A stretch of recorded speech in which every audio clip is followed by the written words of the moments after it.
Welcome to Business Coaching Secrets with Karl Bryan. If you want to attract new high-end coaching clients, fill live events, and build a wildly profitable coaching practice where business owners pay, stay, and refer, you've come to the right place.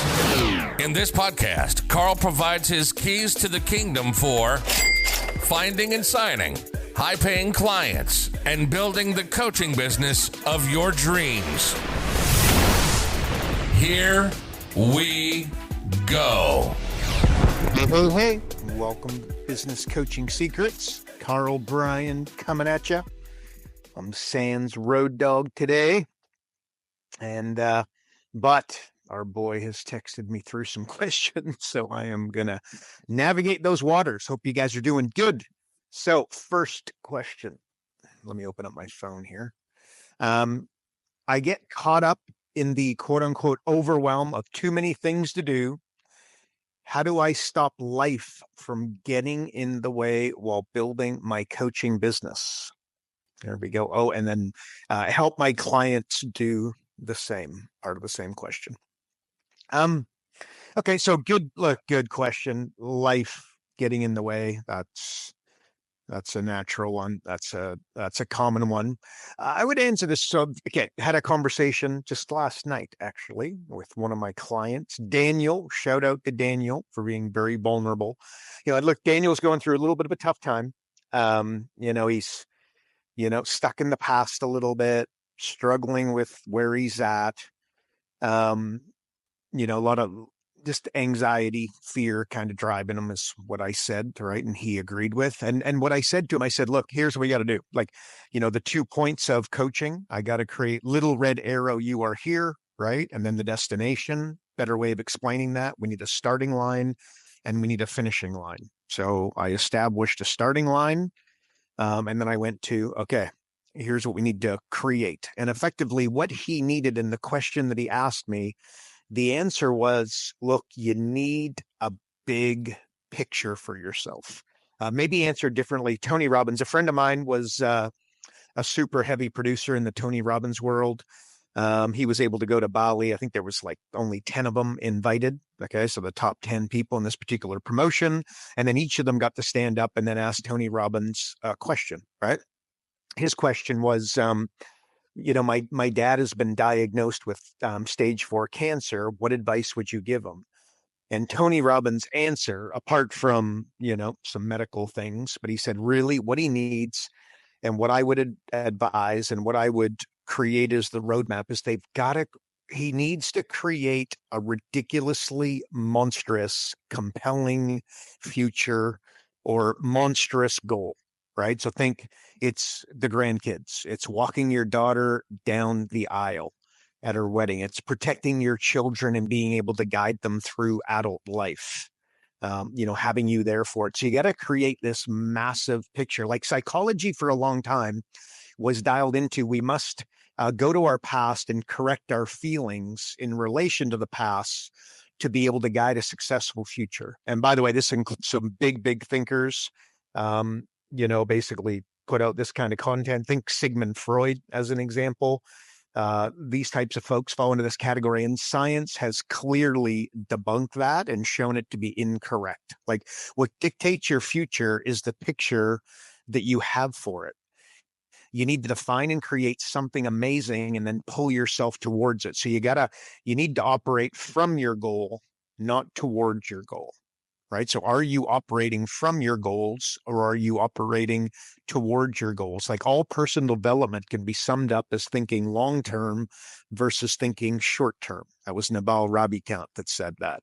All personal development, again, it is effectively thinking long-term versus thinking short-term. Do you pick up the donut? Do you drink the beer? Do you smoke the cigarette? That's all short-term. That's your short-term dynamic winning over top of your long-term dynamic. Every action you take is for an outcome. You don't get in the car because you want to get in the car. You get into the car because you want to get somewhere, right? There's a destination, there's an outcome. It's, you know what I mean? Again, so operating from as opposed to is the reason why you jumped in the car. Like every action you take is driven by a goal that you have. And the question is, though, what goals do you have? And are they short, medium, long term? Are they small, medium sized, or monstrous? Right? Like, and again, and you will be able to tell this by whether or not you pick up the donut to get the sugary dopamine hit, right? So what you got to be able to do is look past it and get a very different dopamine hit from the pleasure of building a future body that's, say, 30 pounds less than when you're where you're currently at, right? So like you go to a networking function, right? Do you go there to positively impact the guests, or do you go there to get clients and to get money? Remember, I always say you don't have a client problem, you don't have a money problem, you have a refusal to help people before they pay you problem, right? So it's your intentionality. Intentionality is a different level of presence. And trust me, like people pick up on it. It's effectively your energy, right? So like commission breath stinks is what I always say, right? And the question, what are your intentions? And the more intentional you are, the more intelligent you are, is the really good news. So I would just say, look, get wild. What I said to Daniel, get wildly in tune with your long-term self, with your long-term goals. And again, the bigger they are, and the more, and by the way, what a big goal to me and a big goal to somebody else might be two very different things, right? So again, it's not, remember, a real mentor will show you where to look, but I don't tell you what to see, right? So I point you in the right direction, but I don't want to be able to, my job's not to fill in the blank, certainly not to create your goals for you, right? Like, did you become a business coach to make money, or so you could have like a better lifestyle? Or did you become a business coach to make a positive impact and save people, save businesses, ultimately save lives? Remember, marriages break up from a lack of money over a lack of love times 100. You look at my daily email, I write that on the bottom of every daily email for that exact reason, right? It's a very different motivation when you go to the networking function to impact positively, right? It's a different level of energy. And again, people will pick up on that. So do you feel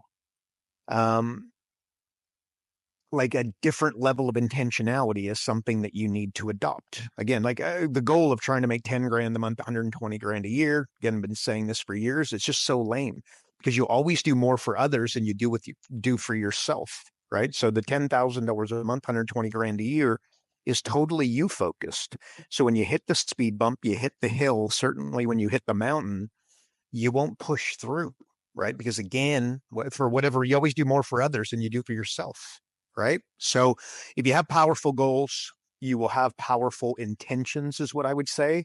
And, do you have them, right? So create powerful goals so you can have big and powerful intentions and subsequent energy that people pick up on. That's how you become attractive. Ultimately, as a business coach, I always say you don't need hundreds and hundreds of leads. You need a powerful demonstration. What a powerful demonstration will do is it makes you attractive. Okay. And what attractive people are attracted to them. So all of a sudden, when you set up the appointment for 2:00 on Tuesday, they're sending you the text instead of you sending them the text to say, hey, I just wanted to make sure that we're still on. I booked an hour and a half on my calendar. Are we good to go? Right. So thinking about that, but just, like your now self will often be in conflict with your long-term self. Let's say your now self will be in conflict with your 15-year self. And then in the individual situation, picking up the donut, picking up the beer, going to the bar, which one is going to win? And I will tell you that your intentionality and the level and the size of your goals and what you're trying to accomplish will basically get you there. Like real estate, we talk about that at different times in the podcast, right? Like sell now, dopamine hit, 200 grand in your bank account. Wow. That's more money than I made last year, right? Don't sell the house, but then build up, say, $500,000 of equity over the next 10 years. No dopamine hit. But if you're super focused on your 10-year self, your 15-year self, your 25-year self, not selling is going to be a really good idea. Remember, old money equals never sell. right? So zero dopamine in zero never sell, right? It's hard to do, but it's psychology, right? Like buy and hold is the intentionality of folks that have made a whole lot of money in stocks and real estate. And by the way, before you say, yeah, but I need the 200 grand to buy the next house, you gotta understand if you've got equity in your home, you can go to the bank, borrow the money. So now you've got borrowings, not earnings. Translation, you don't pay any tax on borrowings. And you can effectively get access to a very good portion of that equity to buy the other house or to invest in the business or to invest in yourself, what have you. Anyway, so a little bit off topic, but maybe on topic, but intentionality. Set monstrous goals so that intentionality looks after that energy and makes you attractive. That's what I'm going to say. Okay. So, next question. Hang on. I got to grab my phone. What is the story you tell? Oh, what's the story you tell about Florida Keys? Somebody's asking about that. If you become a client of ours, you'll see like the opening video. I talk about this. Basically, Mel Fisher, he found $100 million treasure off the Florida Keys. And what led to it, and this is in my opening video, there were 3 questions that he asked himself that led to 3 core beliefs. One, is it there? Right? If the treasure wasn't there, what's the point of, grabbing the scuba gear and going down? 2, am I the guy that's going to find it? And then 3, will it be worth it? Number 3 being, think about that intentionality I just spoke about, will it be worth it? Holding on to your real estate, holding on to your stocks, making a big impact on the people at the networking function versus, going there to get clients, get money. Like, are you willing to, again, you don't have a money problem. You don't have a client problem. You have a refusal to help people before they pay you problem. Well, that's delayed gratification as a general rule. Sometimes it happens real quick, but no doubt you get the sense that maybe it's a relationship thing, right? Again, commission breath stinks, folks. Don't do it. Anyway, so that's what he asked himself. So he decided that, again, it was there. He was the guy that was damn well going to find it, despite the fact many, many others were trying. And he was absolutely damned and determined that it was going to be worth it. Well, he lost his family. He lost a child, lost a wife, lost his personal fortune, etc. But at the end of the day, pushed through for 17 years. It took him, right? Most people, again, won't work on something for 17 days, 17 weeks, certainly 17 months, not 17 years. So again, you're going to need some big intentionality and a massive goal, a massive goal to work from in order to make that worth it. So I would ask you, so are the business owners there? Are you the guy or gal that they are going to choose? And will it be worth it?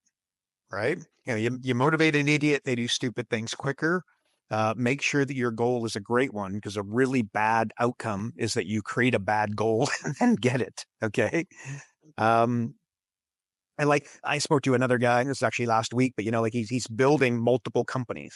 I said, why are you building multiple companies? You could almost imagine what his answer is: multiple streams of income, diversification. I'm like, put all eggs in one basket. Right? Like, I disagree with that strategy of 3, multiple companies vehemently. Place all your eggs in one basket and then watch that basket with an eagle bloody eye. That's a better strategy.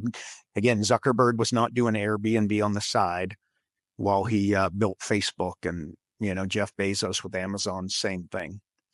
So also I would go to so the goal of increasing profits by 20%, right? So it's a good goal, but it's not a great goal. 10 grand a month, 120 grand a year. That's an okay goal. We call that maybe a good goal for somebody who's not making 120 grand a year coaching, right? But it's the furthest thing in the world from a great goal that's going to pull you towards it, right? And by the way, to increase profits by 20%, you know what you could do?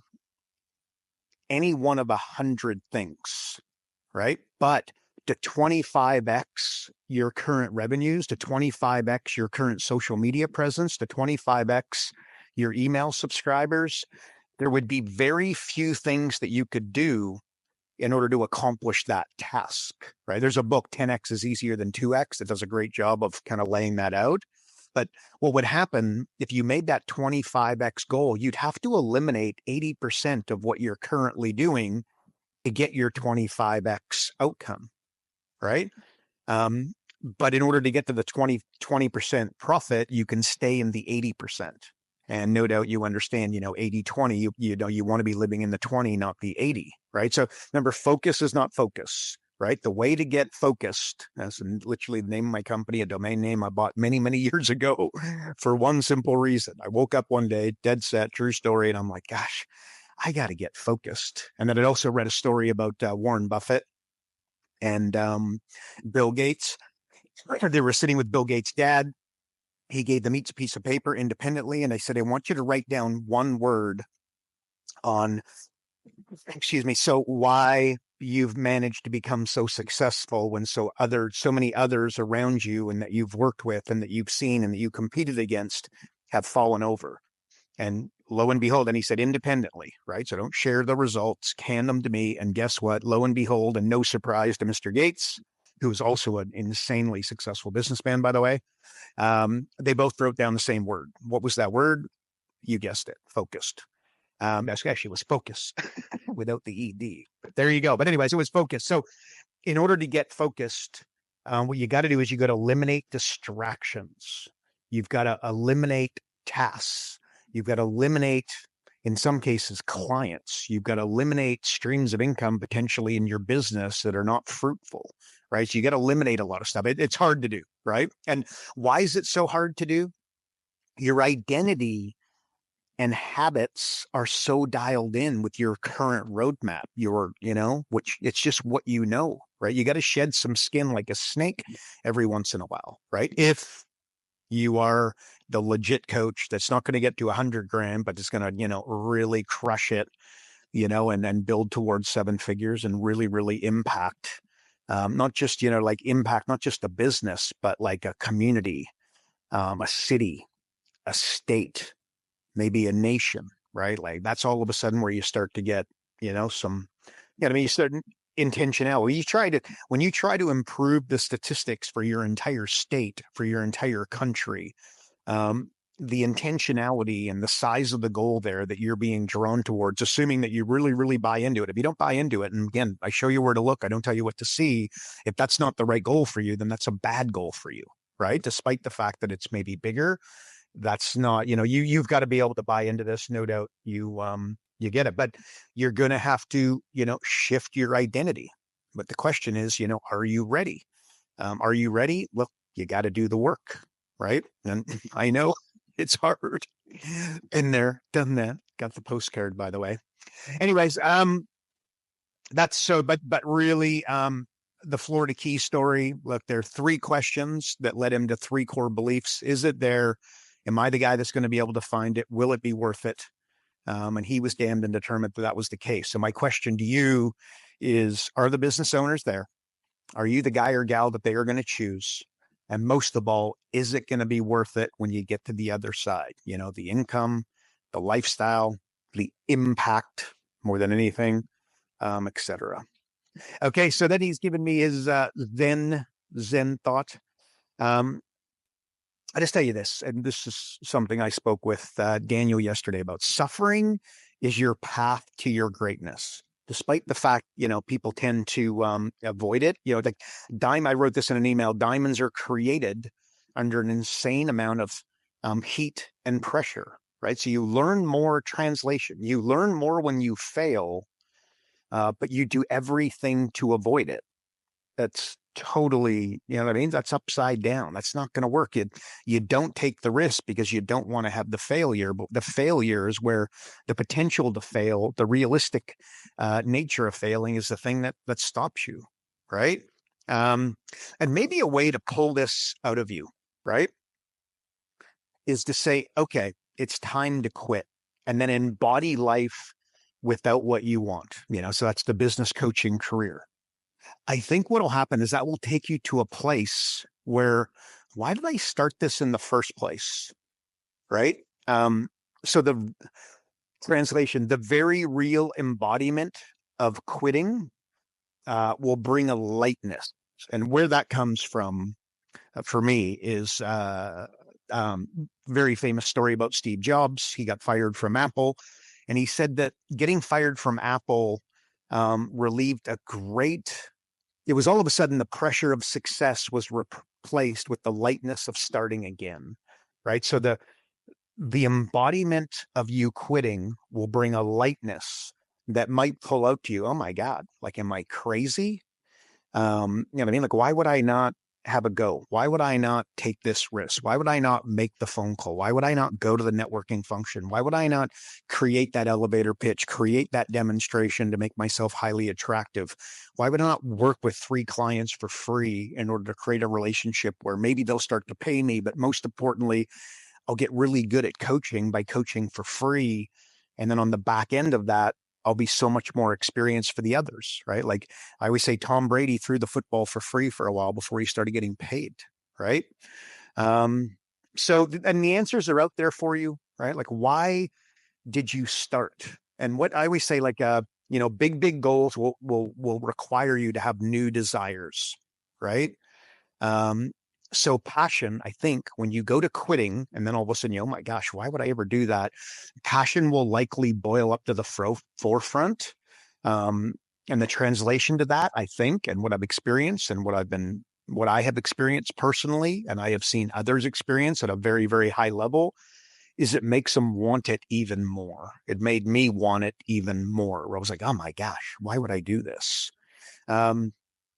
Anyway, so that's what I would suffering translation, good news, bad news. Again, Zen. I think I fail miserably at these Zen things, as I always say. But suffering is your path to greatness, and embrace it as opposed to try and avoid it. I heard on Joe Rogan, thinking about AI here, Joe Rogan podcast, and somebody said students use AI to do the test. Teachers use AI to mark the tests. And guess what? In a few years, AI is going to get their jobs, right?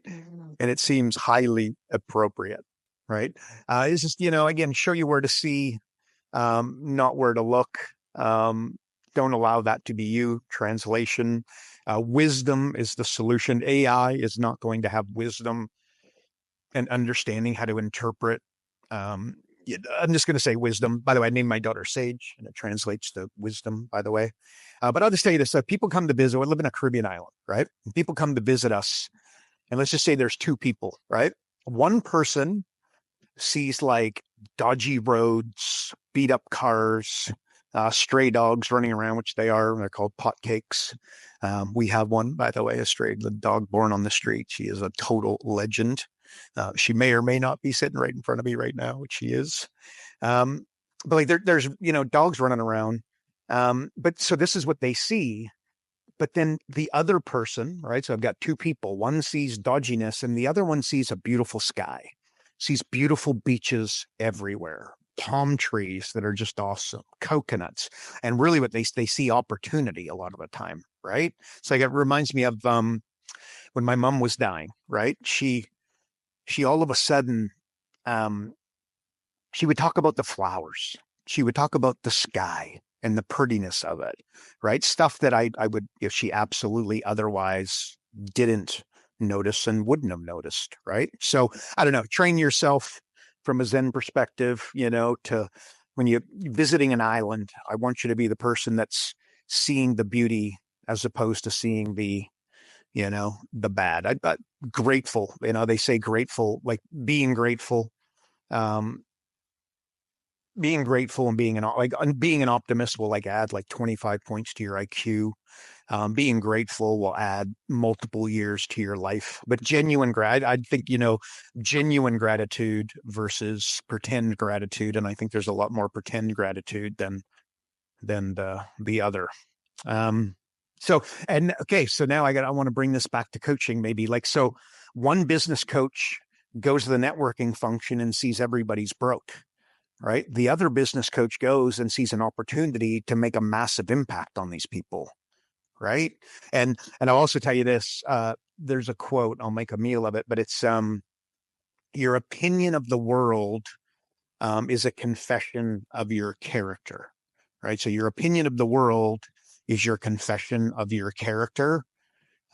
Pretty famous quote out there. And I believe that to be, again, an optimist, a pessimist will always sound more intelligent, right? But optimists get it done. You look at the Elon Musk, the Mark Zuckerbergs, the Jeff Bezoses, the Oprah Winfreys, the Michael Jordans. Look, they're optimists, right? Michael Jordan, very famous commercial where he talks about all the shots that he missed. At the end of the day, he was fully, we don't need to watch him. We don't need to ask him. We don't need to interview him to know that he fully intended on making the next shot, despite the fact that he missed the last one. It's irrelevant to him, right?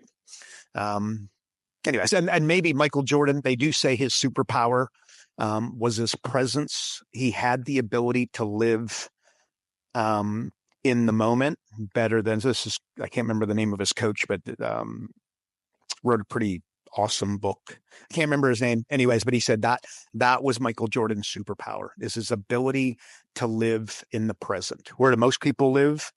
In the past, in the future, especially A-types, people really driving, the people, then that's you. Okay. So try not to do that and try be significantly more present. I think there's power in that. Anyway, so,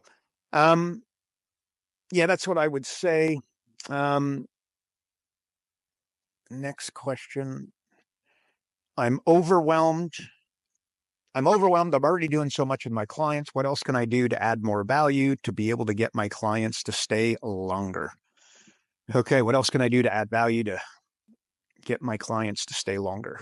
2 rules of business. What are they? Rule number 1, get clients. Rule number 2, keep clients. So what we're talking about here is keeping clients. That goes for Ford, Tesla, Amazon, you name it. It's just 2 rules, right? I would, power of distinctions comes to mind, like Warren Buffett. What did he do? He reads for like 80% of his day, pretty famous out there. Was he reading to learn? Was he reading to get the basics? No, he was looking for distinctions, for insights, for little needle moving bits of info, right? So, because he would take a distinction or an insight and put it on top of a foundational understanding. And then what happens is you can get a compounding result with that 1% insight, with that 1% distinction. Right? It's like your to-do list. Look, you've got a to-do list from yesterday. Guess what? You didn't get it done. You've got one for today. Guess what? You're not getting it done.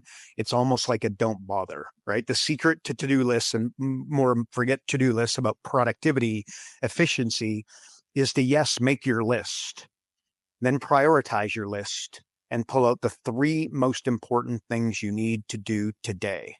And when do you do those things? You do them first. You do them early. You check the box. And magically, guess what? You have an amazing day. Just think about you're going on a holiday on Saturday, and it's Friday at work. I don't need to spend any time with you on that day. You knock things over like crazy, and your mind, whether you realize it or not, your mind prioritizes at a level that it doesn't do just naturally or organically. Right. So again, so pull the most important 3 things out, right? Like, how do you do that? Use the mental model 80-20. All right. Remember, the magic of 80-20 is when you take a magnifying glass and you put it over the 20, you end up at like 95.5 and then 51. 1% of your activities bring on 50% of your efficiency, right? 1% of the males in this world own 50% of the watches. 1% of the gals in this world own 50% of the shoes, right? Find those it's not an opinion, right? These are universal principles that you nor I are getting away from, and your clients are not getting away from a mother either. So sounds easy, by the way, but look, it's hard to do. But that saying, what is it? Small hinges wave big doors. Okay, so a mistake that rookie coaches make is this: you're adding more value.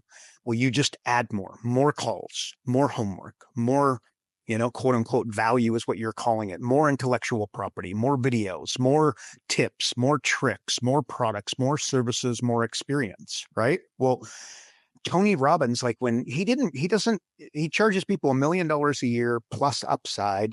He doesn't coach them once a week. It's once a month with his heavyweights, right? And it's got a very high level of accountability, right? So like at one stage, I was, so I was building up I built a large coaching business. We had to do $400,000 a month in new small business coaching clients. Think realtor, dentist, chiropractor, butcher, baker, candlestick maker.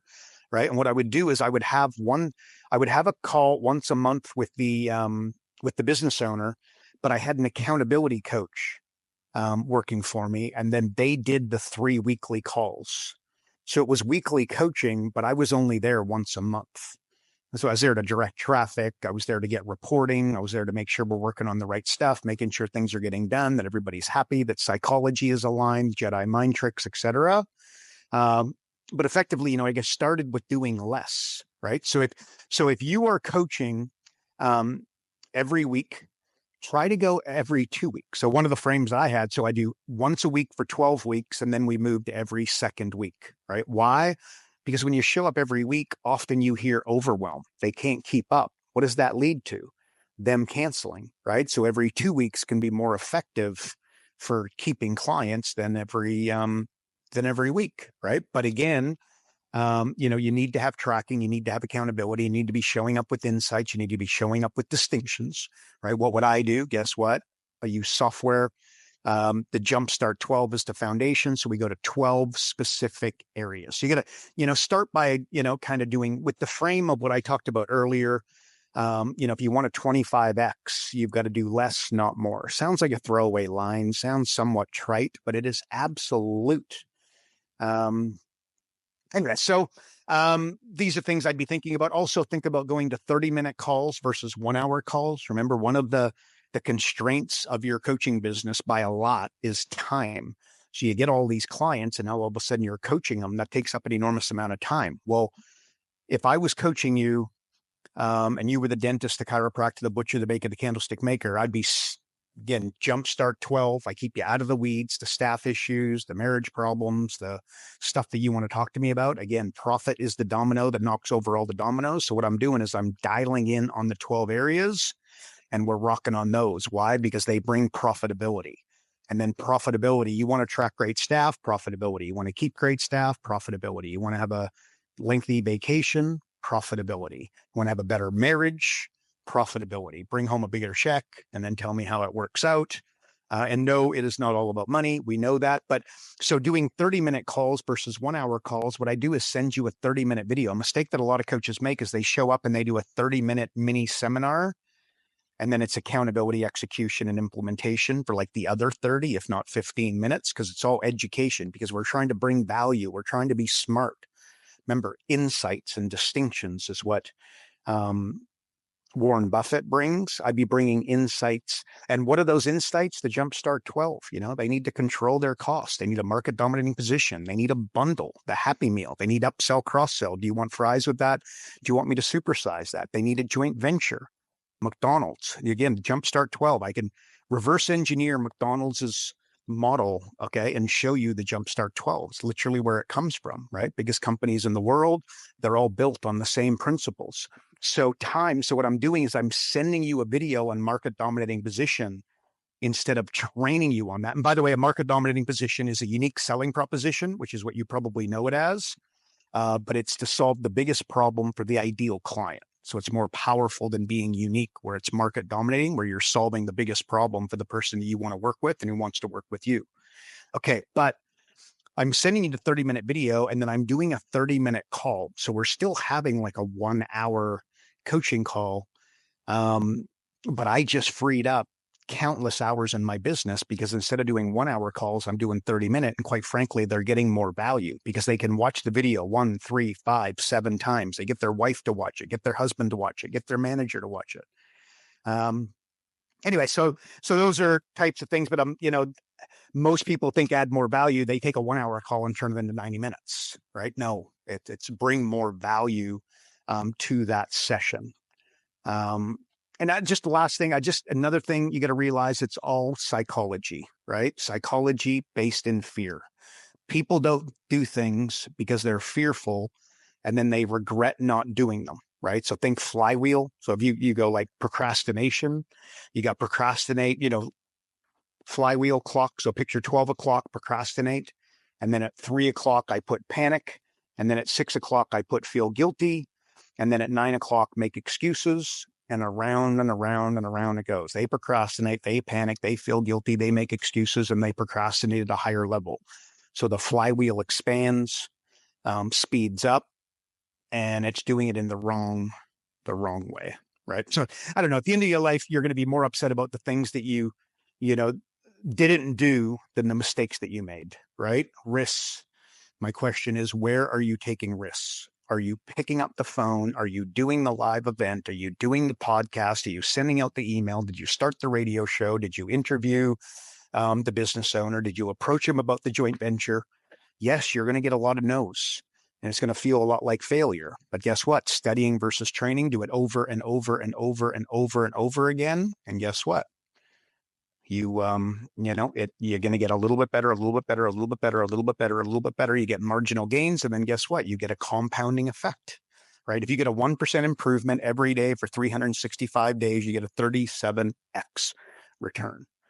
So I don't care how bad you are at sales. I always say, if you can sell, you can't coach. And if you can coach, you can't sell. I don't care how bad you are at sales. And frankly, you couldn't be any worse than I was when I started. If we 37x your current talents, you'll be bloody dangerous. But anyway, so that's my, I don't know, just more value. It's not about bringing, Warren Buffett's not looking for more. What he is looking for is distinctions in insights. And quite frankly, a framework, which is what I would call the Jumpstart 12, the operating system that we have that you install for the business owners. But again, that's got a framework. It's got direction. It's so much, it's simplicity scales, complexity fails. It's so easy for you to follow. It's so easy for your clients to follow. And translation, I didn't build revenue acceleration software. I built profit acceleration software. It's what drives them towards profit. So translation, I encourage you, when you're working with your clients, no, it is not all about the money. And I know that's the common thing to say in the industry. I get it.